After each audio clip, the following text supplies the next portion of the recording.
De volta aqui comigo, Rubens Salomão, com a Jéssica Dias e também com Cileide Alves, e o assunto segue o Código Tributário de Goiânia, novo Código Tributário que tramita na Câmara Municipal, aprovado ontem na Comissão Mista, com questionamento. A gente conferiu os questionamentos feitos aqui pelo vereador Mauro Rubem. Ele, assim como Lucas Quitão e Santana Gomes, votaram contra o relatório de Sabrina Garcês na Comissão Mista. Mas a matéria foi aprovada e tem previsão para votação nesta quarta, em segundo e último turno no plenário da Câmara, para sanção até amanhã, até quinta-feira, dia 30, prazo para que o código seja sancionado, publicado e entre em vigor em janeiro de 2022. Sobre a avaliação da Prefeitura até agora sobre a matéria, a gente conversa ao vivo, estamos em contato em áudio e vídeo com o secretário executivo da Secretaria de Finanças aqui de Goiânia, Lucas Moraes. Secretário, obrigado por novamente ter disponibilidade aqui de conversar com a gente, obrigado pelo contato, bom dia. Bom dia, Rubens. Bom dia a todos que nos assistem. Estamos sempre à disposição. Eu vou começar com um assunto que é o IPTU e, claro, a Cileide tem vários pontos aqui para a gente detalhar sobre a matéria, mas sobre as alterações, secretário, de cobrança do IPTU com esse limitador de 45% no aumento do IPTU para a partir de 2022, mas há o questionamento de que esse aumento pode ir se acumulando, né? A cada ano, esse limite de 45% e alguns contribuintes podem ter de pagar um valor muito mais alto de IPTU. Como é que o senhor avalia as alterações que foram feitas na questão do IPTU no Código Tributário e se há mesmo essa possibilidade de, ao longo dos anos, esses aumentos se acumulando e acabar tendo um peso muito grande para alguns contribuintes na cidade, secretário? Bom, Rubens, nós estamos vindo de uma situação onde o IPTU em Goiânia ele é calculado de maneira absolutamente injusta, né? Isso já foi falado bastante vezes, já está bastante discutido, né? E tornar isso de forma justa, obviamente, isso requer bastante cálculos.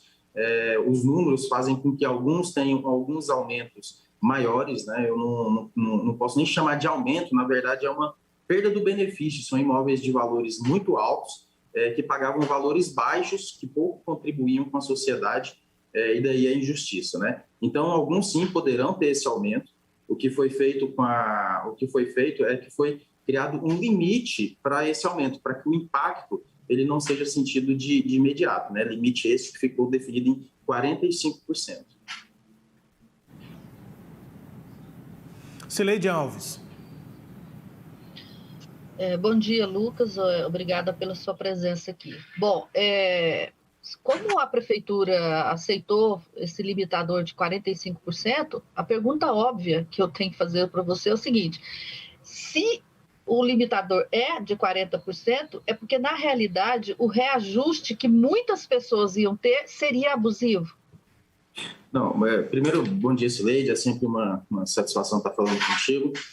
Cileide, a gente tem que ter cuidado que esse é um limitador de até 45%. Ele não significa que a cidade terá um aumento de 45%. E eu te trago isso em alguns números, né?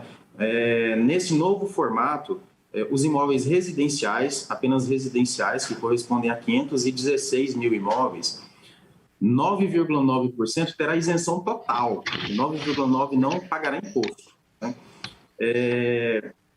41,4% terá redução efetiva do imposto. Então, quando nós somamos aqueles que terão redução e aqueles que estão isentos do imposto, isso abrange 51,3% dos imóveis, ou seja, redução ou isenção total, que estão muito longe do aumento de 45%, né? Mais da metade dos imóveis residenciais. Eu ainda tenho outro número aqui, que 15,2% aumenta apenas de R$0 a R$100 e 13,6% apenas de R$100 a R$300. Ou seja, eu tenho 80% dos imóveis em Goiânia que ou estão isentos ou reduzem, o que corresponde a 51,3%, ou aumentam até, no máximo, R$300. Esses não precisam do limitador de 45%. Esse limitador é apenas para aqueles imóveis que estavam com IPTU subavaliado e agora estão voltando para o seu valor, porque está sendo calculado pelo valor patrimonial. Então, esse limite ele acaba que pega apenas aqueles imóveis de valores maiores e para que ele seja parcelado. Pois é, então se 80% estão nessa condição de reajustes mais baixos ou isenção, nós temos aí 20%, que significa 103 mil dos 516 mil imóveis, que vão ter aumento.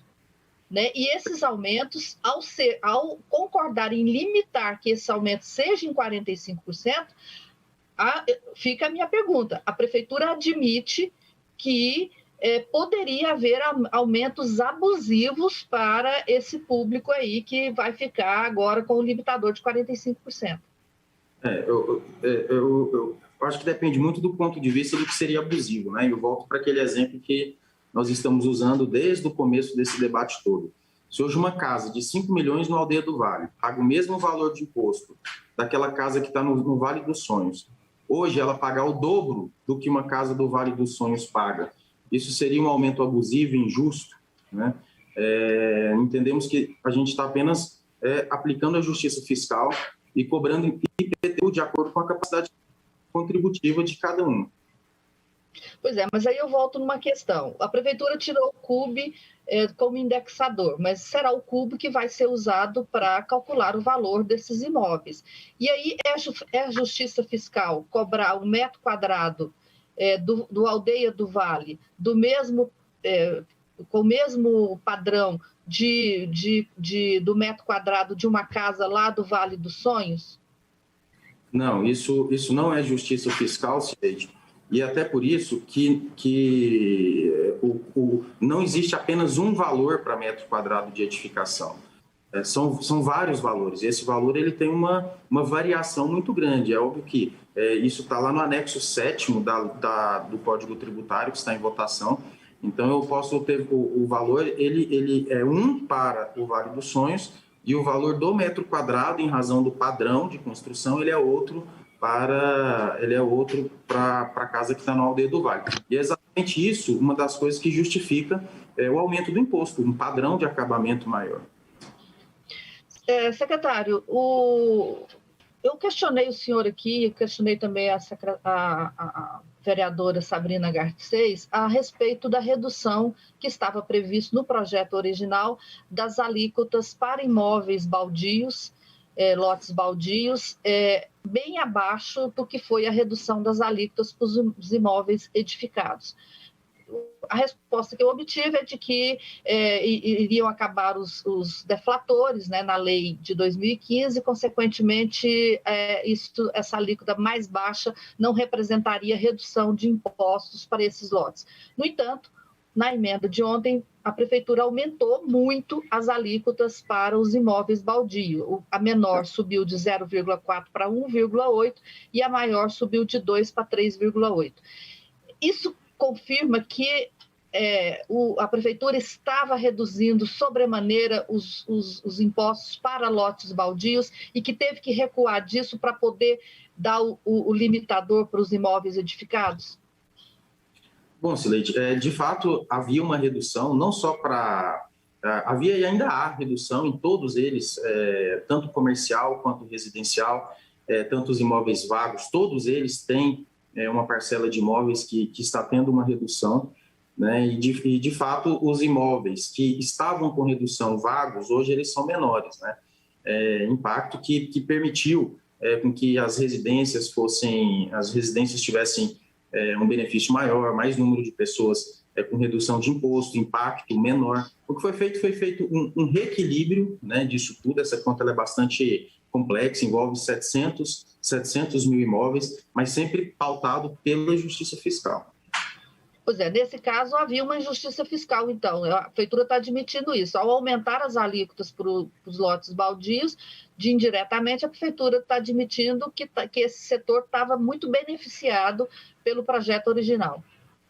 Eu não digo que é uma injustiça fiscal, né? Os lotes vagos também, ele tem a sua função social, enquanto vão ser objetos futuros de construções, de edificações, né? E é claro que a injustiça está naqueles imóveis que são objeto de especulação imobiliária. Mas existem em Goiânia várias pessoas que têm um lote só, que estão trabalhando para poder construir o seu primeiro imóvel, ainda na hora de aluguel. A gente não pode tratar tratar isso e colocar no mesmo bolo, aquele que tem 5 mil, 10 mil imóveis dentro de Goiânia e aquele que tem apenas um lote de R$70 mil e que precisa trabalhar os próximos 10 anos para poder fazer a construção. Não são todos os lotes vagos que são iguais, né? Então, a gente tentou tratar isso de maneira diferente. Secretário, com esses cálculos que até hoje a gente não conhece essa memória, né?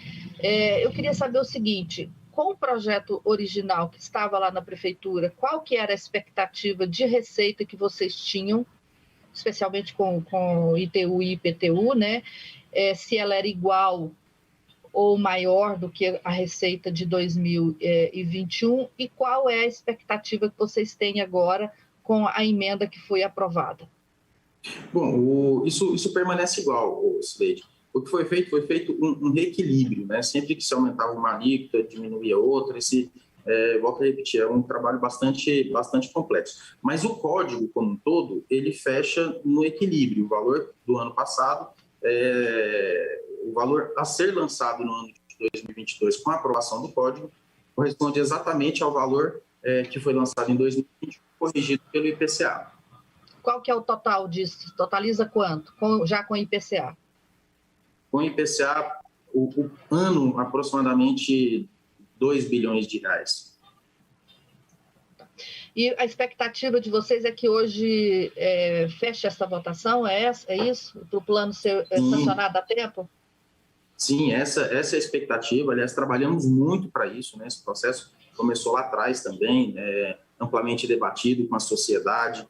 Durante o projeto de aprovação, recebemos aqui praticamente todos os vereadores que nos procuraram, sempre o diálogo muito aberto, sempre fazendo muitas contas, até porque temos uma responsabilidade, né? Devemos analisar a parte da despesa, a parte da receita, juntamente com a parte da despesa. Então, esse número ele precisa fechar. Isso foi feito e no dia de hoje estamos confiantes pela aprovação final do código. Rubens. É isso, secretário. Obrigado pelo contato com a gente aqui na Sagres. Um grande abraço ao senhor. Bom trabalho aí. Obrigado, Rubens. Obrigado, Sileide. Estamos sempre à disposição. Estou pedindo desculpas aqui também pelo atraso, né? A entrevista estava agendada para as 9h30, mas aí a gente teve uma série de agendas nesta edição aqui do Sinal Aberto e aí as coisas foram se acumulando. Estava marcada para as 8h30. Obrigado ao Euler Ramos, aqui, nosso diretor de imagem, me alertando no ponto pelo horário. Eu acho que eu já falei a hora errada hoje. Eu acho que eu falei 8h30 quando eram 7h30. Agora eu falei 9h30 quando eram 8h30, enfim. Pedindo desculpas ao secretário Lucas Moraes, secretário executivo da Secretaria de Finanças. Agora, então, são 9h06, 9h06. Destaques à íntegra dessa entrevista com o secretário Lucas Moraes sobre Código Tributário de Goiânia. Você acessa no nosso portal, o sagresonline.com.br.